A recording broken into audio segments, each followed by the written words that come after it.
ಯಾರು ಬಂದಿದ್ದಾರೆ ನೋಡು.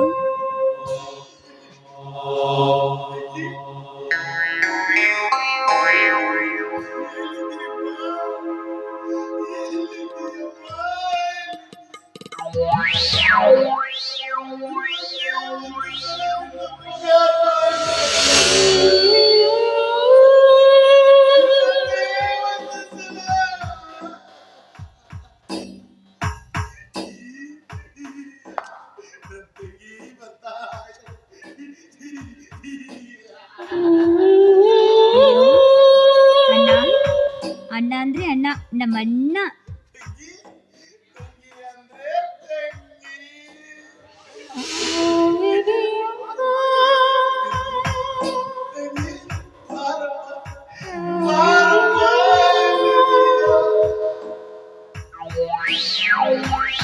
ಅಣ್ಣ ಅಣ್ಣ ನಾನು ಬರ್ತೀನಿ, ಬಾಯ್.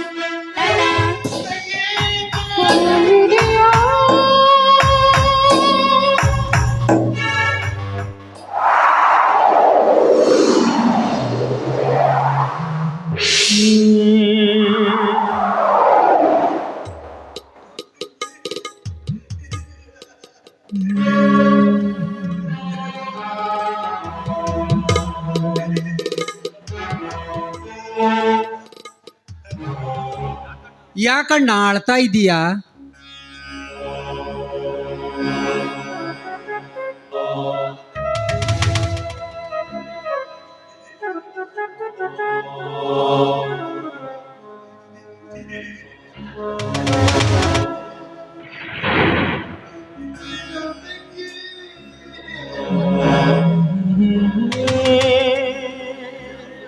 ಅಲ್ಲಿ ಯಾರೂ ಇಲ್ಲಣ್ಣ.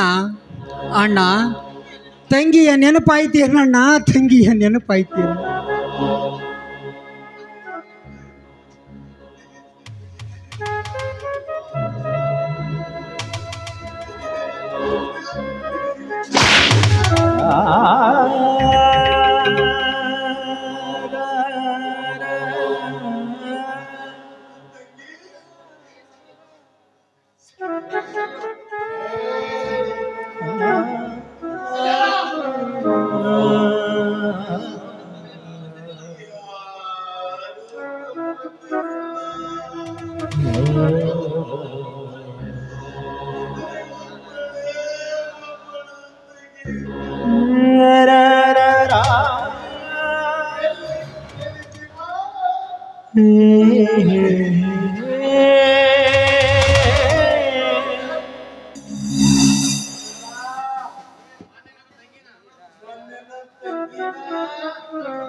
ರವಿ, ಯಾಕೋ ಇವನು ನಿನ್ನ ತಮ್ಮ ಕಣೋ.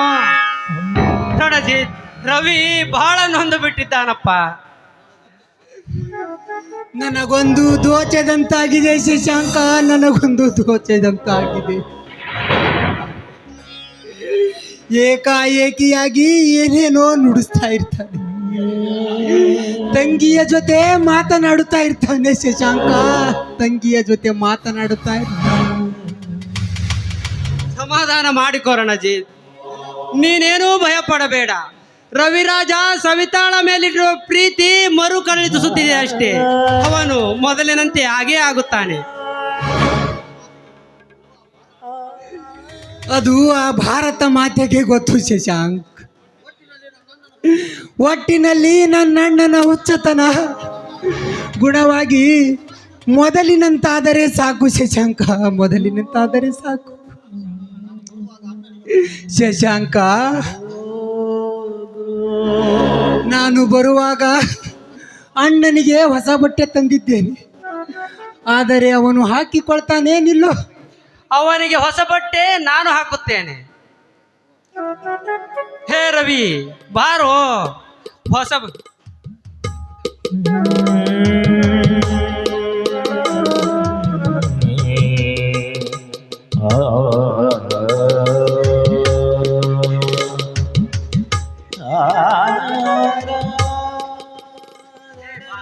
ಬಾರು, ಹೊಸ ಬಟ್ಟೆ ಹಾಕಿಕೊಂಡು ಜಾತ್ರೆಗೆ ಹೋಗೋಣ ಅಂತ ಬಾರು.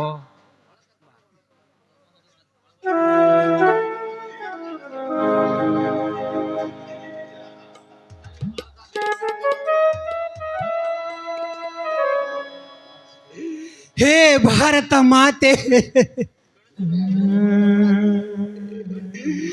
ಕಣ್ ತೆರೆದು ನೋಡು ತಾಯಿ, ಭವ್ಯ ಭಾರತದ ಇತಿಹಾಸವನ್ನು. ಎಲ್ಲಿ ನೋಡಿದರಲ್ಲಿ ಬಡತನ, ಹೆಣ್ಣಿನ ಶೀಲಹರಣ, ಅನ್ಯಾಯ, ಅತ್ಯಾಚಾರ, ಮೋಸ, ವಂಚನೆಯ ಸುರಿಮಳೆ, ದುಷ್ಟ ರಾಜಕಾರಣಿಗಳ ಭ್ರಷ್ಟ ಬಂಡವಾಳ.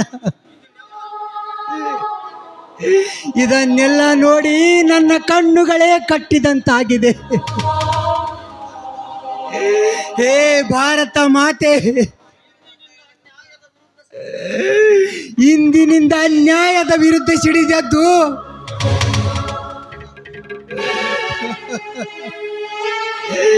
ಹೆಮ್ಮೆಯ ಭಾರತದ ಪುತ್ರನಾಗುವೆ.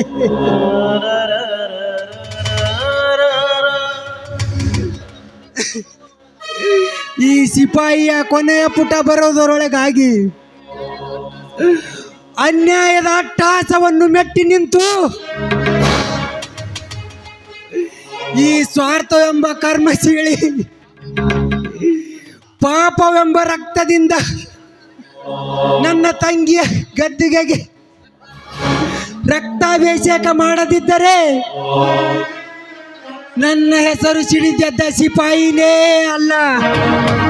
ನನ್ನವರು ಯಾರೂ ಇಲ್ಲ, ಯಾರಿಗೆ ಯಾರೂ ಇಲ್ಲ, ಪ್ರೀತಿ ವಾಸ್ತವಲಿಗೆ ಅರ್ಥವೇ ಇಲ್ಲ, ಪ್ರೀತಿ ವಾಸ್ತವಲಿಗೆ ಅರ್ಥವೇ ಇಲ್ಲ.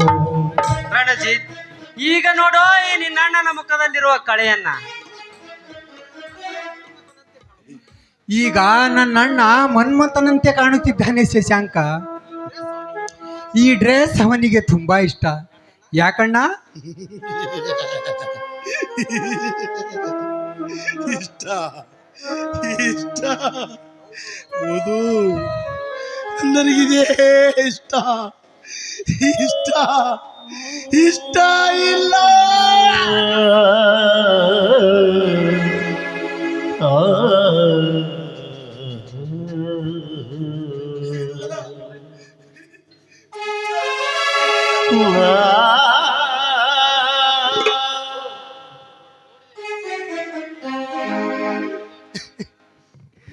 ನೋಡಿದೆಯಾ ಶಶಾಂಕ ಅಣ್ಣ ಆಡುತ್ತಿರುವ ರೀತಿಯನ್ನು? ನೋಡಿದೆ ರಣಜಿತ್, ನೋಡಿದೆ.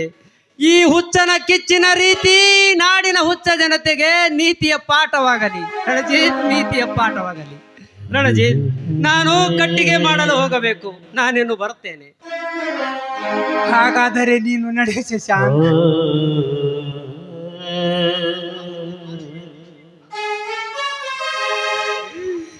ಭಾರತ ಮಾತೆಯಲ್ಲಿ ಈ ಕಂದನ ಕಣ್ಮಣಿಯ ಬೈಕೆ,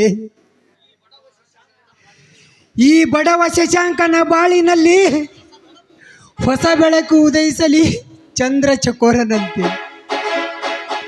ಇದೇ ನನ್ನ ಮನದಾಳದ ಅಳಿಲು.